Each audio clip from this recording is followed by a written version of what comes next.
عارفین بنور معرفته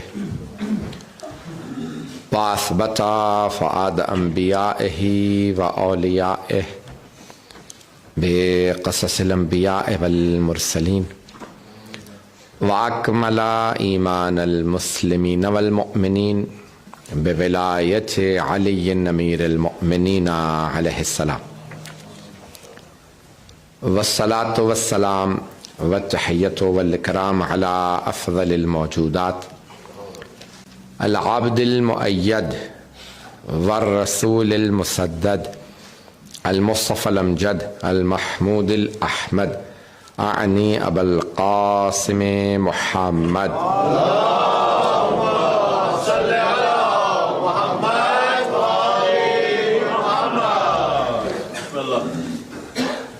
وعلى روحه ونفسه وسحره ووسيه سيد الاتقياء والأصفياء مولى الموالي امام المتقين علي بن ابي طالب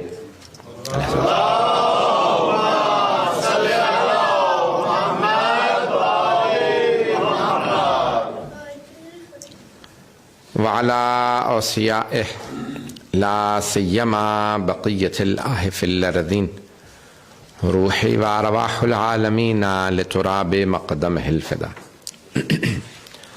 واللعنة الدائمة على أعدائهم أجمعين من الآن إلى قيام يوم الدين.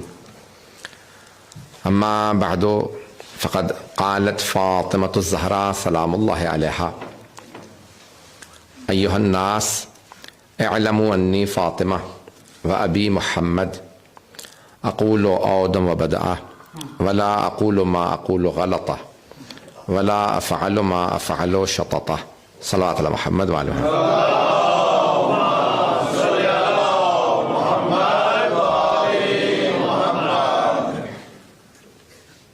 سلسلے کی تیسری مجلس ہے یہ ایام فاطمیہ سلام اللہ علیہا. میں منتظمین کا، بانیان مجلس کا، اور خاص طور سے مدینۃ العلم اور حسینیۃ الزہرا کے بانی حجت الاسلام والمسلمین مولانا سید مرید حسین نقوی صاحب کا، حجت الاسلام مولانا محمد علی نقوی صاحب کا شکریہ ادا کرتا ہوں، اور مولانا حجت الاسلام مولانا سجاد قمی صاحب اور دیگر مؤمنین جو اس وقت مجھے ڈنمارک کے مختلف اور سویڈن کے مختلف شہروں سے نظر آ رہے ہیں. ان کا شکریہ ادا کرتا ہوں کہ جو آپ نے 3 دن ان مجالس کو کرونا وائرس کے ان حالات میں اس بھرپور انداز سے سنا. اس سے پہلے کہ میں اپنی معروضات کو اس خطبے سے متعلق جو میں نے شروع کر رکھا ہے، 2 دن سے میں نے کل پورا مقدمہ فتح پیش کیا، مجھے موضوع کو مکمل کرنا ہے. لاہور میں مولانا محترم نے اسکول شروع کیا ہے السائر 12ویں امام السلام کے نام سے، اور یہ ایک ایکیڈیمک اسکول ہوگا جس میں بھرپور انداز سے ایکیڈیمک تعلیم بھی دی جائے گی اور دینی تعلیم بھی.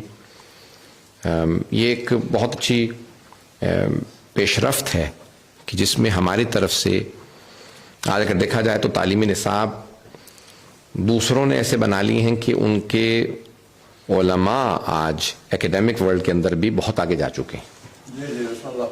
تو اب ہماری طرف سے بھی اس طرح کے اقدامات ہونا بہت ضروری کہ جہاں ہمارے ایکیڈیمک جو اسٹوڈنٹس ہیں وہ اپنی BA MA PhD وغیرہ MPhil ان تعلیمات کے ساتھ دینی لحاظ سے اتنے مضبوط ہوں کہ جہاں جائیں تشیع کی صحیح نمائندگی کر سکیں. یہ نمائندگی بہت ضروری ہے.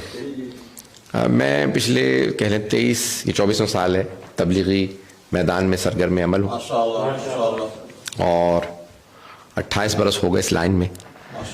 یعنی طالب علمی کا دور جو ہمارا ساری زندگی رہتا ہے، جو بھی اس مکتب میں آئے گا وہ جناب امیر علیہ السلام کے مکتب کا، جناب صادق آل محمد کے مکتب کا وہ ایک شاگرد ہے، کیونکہ اس مکتب کے جو پیشوا ہیں وہ ائمہ اہل بیت علیہم السلام. اب ان کے سامنے بڑے سے بڑا آیت اللہ بھی ہو تو وہ شاگرد ہی، بڑے سے بڑا عالم ہو، مجتہد ہو، کیونکہ جہاں امام عالم ہو، یہ ہمیں ہی اعزاز حاصل ہے کہ ہمارے ہر امام علم لدنی کے مالک ہیں. لوگوں کے پاس ایک ایسا امام نہیں، ہمارے پاس 12.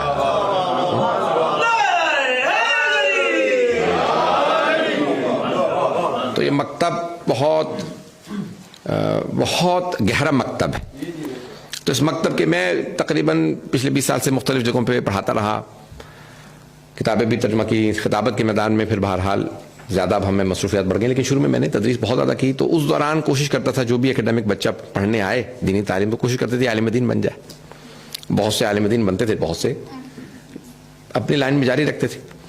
پھر میری کوشش یہ رہی کہ نہیں، جو جس لائن سے بھی آئے اپنی اس لائن میں تشیع کی صحیح نمائندگی کر سکے، اس کے عقائد اتنے مضبوط ہوں، وہ اپنا عقیدہ توحید بیان کرے، عقیدہ عدل بیان کرے، عقیدہ نبوت بیان کرے، عقیدہ امامت و ولایت بیان کرے، عقیدہ معاد قیامت، اس کے علاوہ قرآن سے متعلق، حدیث سے متعلق، ائمہ اہل بیت علیہ السلام کی سیرت و کردار سے متعلق. تو ہر لائن میں جب جائے وہ نمائندگی کرے تو لوگ کہیں جب ان کے مکتب کے عام لوگ ایسے ہیں، ان کے علماء کیسے ہوں گے. تو ہمارے یہ جو اس قسم کے اسکولوں کی میں ایک حسرت تھی، آرزو تھی گزشتہ 20 سال سے بہت سے علماء سے کہا. تو ہماری کوشش یہ ہے انشاءاللہ یہ مولانا جو اسکول شروع کر رہے ہیں کہ اس کے اندر اکیڈمک تعلیم کے ساتھ ساتھ دینی تعلیم بھی ہو. ہے اسکول ہے، مدرسہ نہیں ہے، لیکن اس کے اندر دینی لحاظ سے اتنا مضبوط کر دیا جائے گا کہ بچہ کسی بھی فیلڈ میں جائے تو وہاں تشیع کی، ڈاکٹر بنے اور اس میڈیسن کے فیلڈ میں تشیع کی صحیح نمائندگی کر سکے، وکیل بنے تو وہاں پہ نمائندگی کر سکے، صحافی بنے تو وہاں نمائندگی، جس فیلڈ میں چلا جائے وہاں پہ تشیع کی نمائندگی صحیح کرے. تو یہ ہمارا تھوڑا امتیاز ہونا چاہیے، کیونکہ ہمارے جو ائمہ علیہ السلام ہیں ان کا سب سے، ان کے بڑے سے بڑے دشمن نے اس بات کا اقرار کیا ہے کہ علم آل محمد سے آگے کوئی نہیں. حضرات گرامی، جو پیش کر رہا ہوں آج، میں نے جس موضوع کو شروع کیا تھا جناب سیدہ سلام علیہ کے خطبے کو، اسی کو میں مکمل کرنا چاہتا ہوں. کہ خطبہ البتہ اس پہ میں نے دیکھا علماء نے اشرے بھی پڑھے ہیں، شہیدہ ثغیب کی تو یعنی 30 سے زیادہ مجالس ہیں صرف خطبے پہ.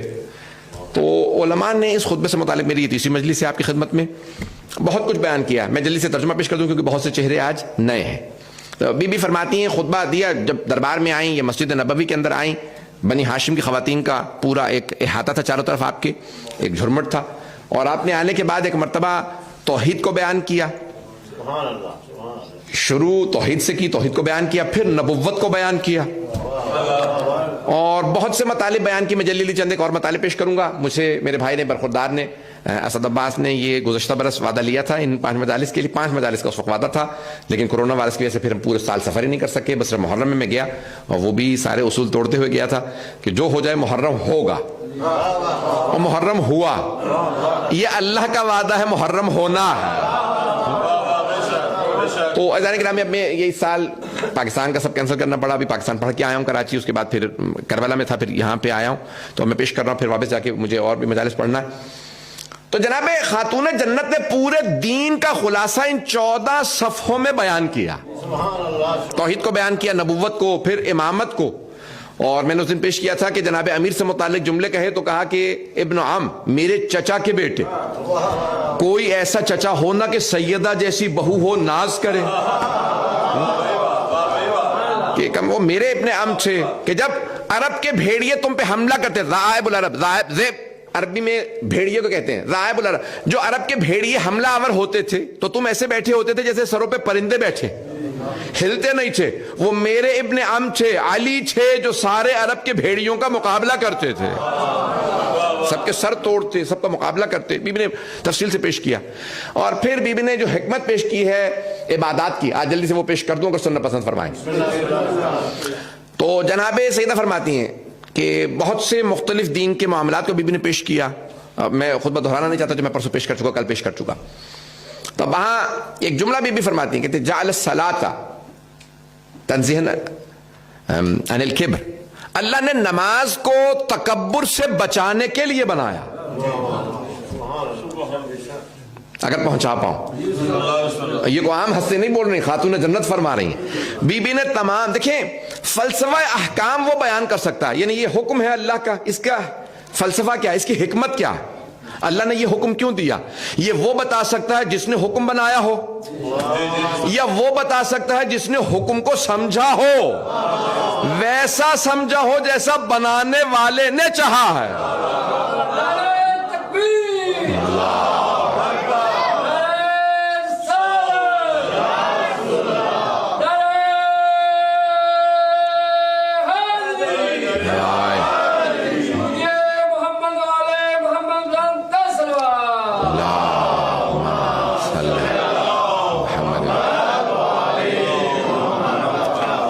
غور فرمائیے گا کہ بی بی کیا حکمت بیان فرما رہی، مجھے سارے مجمع کی توجہ چاہیے۔ فرماتی ہیں کہ نماز کو اللہ نے اس لیے بنایا ہے کہ یہ انسان کو تکبر سے بچاتی ہے، کیونکہ نماز میں انسان جھکتا ہے، توجہ، انسان سجدہ کرتا ہے، سجدہ کرنے سے تکبر دور ہوتا ہے۔ میں ایک حدیث میں دیکھ رہا تھا، البتہ میں نے یہ آن لائن دیکھی ہے، ابھی تک میں نے اس کے مصدر کو خود جا کے تلاش نہیں کیا، یعنی خود کتاب میں نہیں دیکھی ہے، یعنی حوالے سے پڑھی ہے آن لائن، یعنی انٹرنیٹ پہ پڑھی ہے۔ تو وہاں پہ فرما رہے تھے سارے فرشتوں نے کہا پروردگارا، شیطان کہہ رہا ہے کہ میں ابن آدم کو، تمام انسانوں کو، تمام بنی آدم کو سامنے سے، پیچھے سے، دائیں سے، بائیں سے گھیر لوں گا۔ کہ پروردگارہ جب شیطان اتنا گھیر لے گا تو یہ انسان بچے گا کیسے؟ تو اللہ نے کہا اوپر کا بھی خالی ہے، نیچے بھی، جب ہاتھ اٹھائے گا دعا کے تو بچاؤں گا، جب زمین میں سجدے پہ جائے گا۔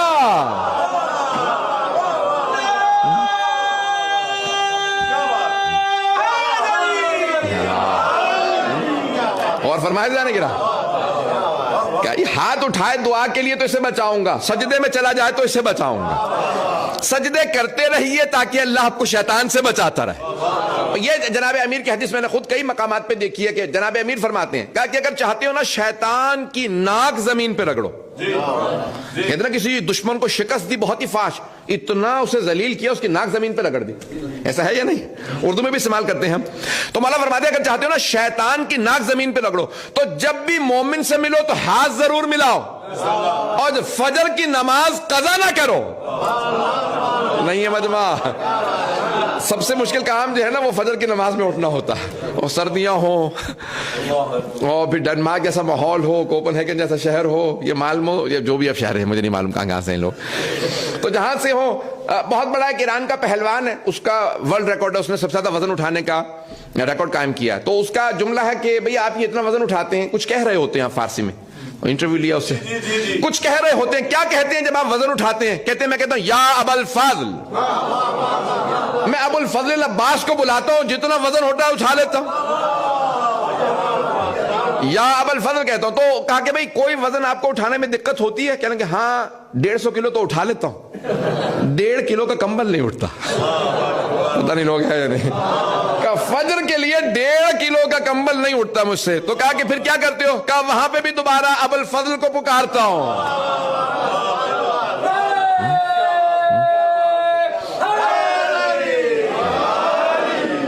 چلتے رہیے گا جانے گرامی، مجمع ہے نا میرے ساتھ، گرامی جس محبت سے سن رہے چلتے رہیے گا۔ تو جناب سیدہ فرماتی ہیں یہ نماز اللہ نے تکبر سے بچانے کے لیے دی۔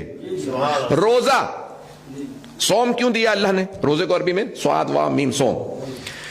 تو بی بی فرماتی ہیں کہ وجعل صوما، یہ روزہ کس لیے ہے؟ للاخلاص، یہ انسان کو اخلاص دیتا ہے، نہیں ہے مجمع، مخلص بناتا ہے، اخلاص دیتا ہے۔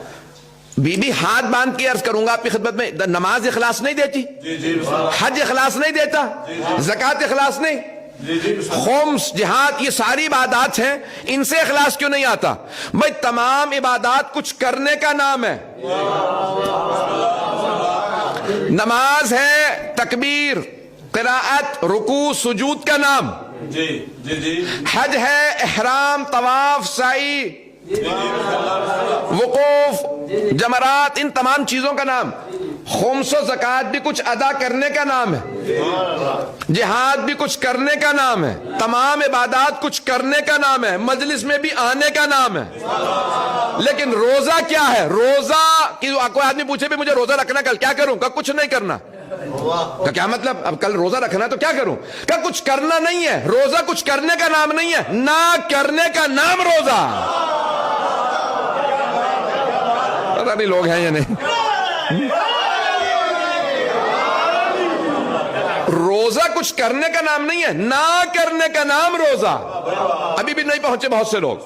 میں کہہ روزہ کیا کرنا ہے؟ کہ امساک، نیت اور امساک. روزہ نام ہے نیت کا، ابھی میری نیت ہے میں دن میں روزہ رکھوں گا. اور کیا امساک؟ امساک یعنی اپنے آپ کو روکنا، ایبسٹین کرنا، روکنا. ایک آدمی کیا پتا ویسے اپنا ہاتھ روکے ہوئے ہو، روزہ نہیں ہے لیکن ویسے ہاتھ روکے ہوئے، ہمیں کیا پتا روزہ ہے یا نہیں. جب تک آپ خود نہ بتائیں کسی کو میرا روزہ ہے، کسی کو پتہ نہیں چلتا اس کا روزہ. توجہ، بی بی فرماتی اللہ نے روزہ اخلاص عطا کرنے کے لیے بنایا. اخلاص وہاں ختم ہوتا ہے جہاں انسان بتاتا پھرے. جب بتا ہی نہیں رہے تو معلوم کسے کہ روزہ ہے یا نہیں ہے. اس لیے مخلص بننے کے لیے اسے کہتے ہیں صرف ماہ رمضان کے روزے نہ رکھو، اگر ہو سکے تو ہر ہفتے جمعرات کا روزہ رکھ لو.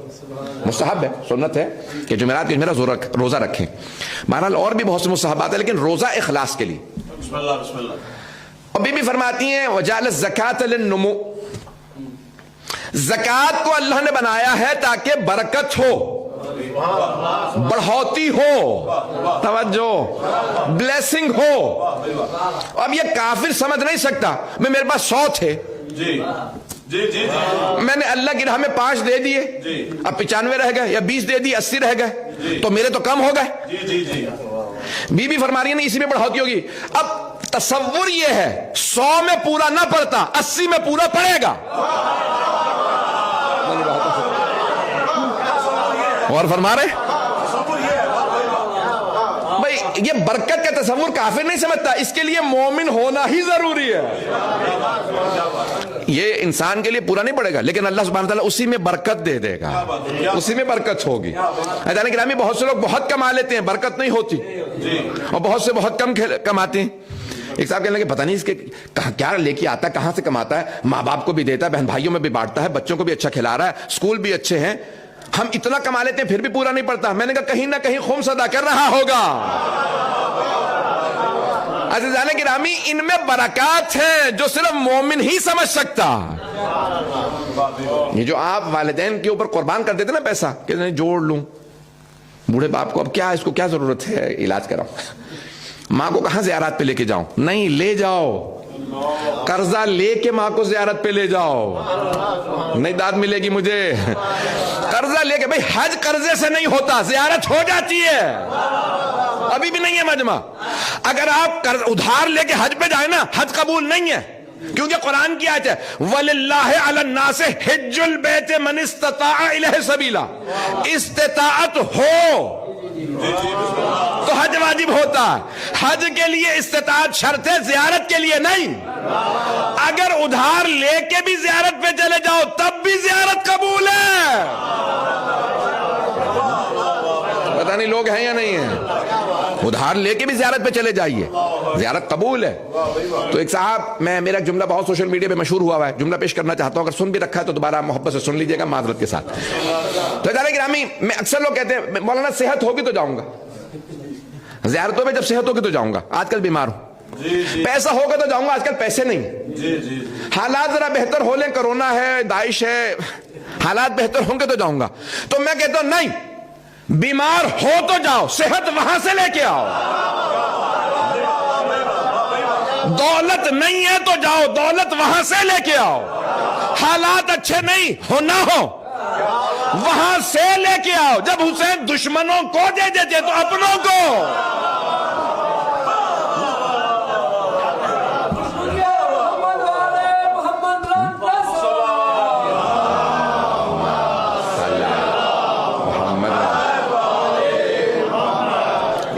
توجہ فرمائی جانے گی نا.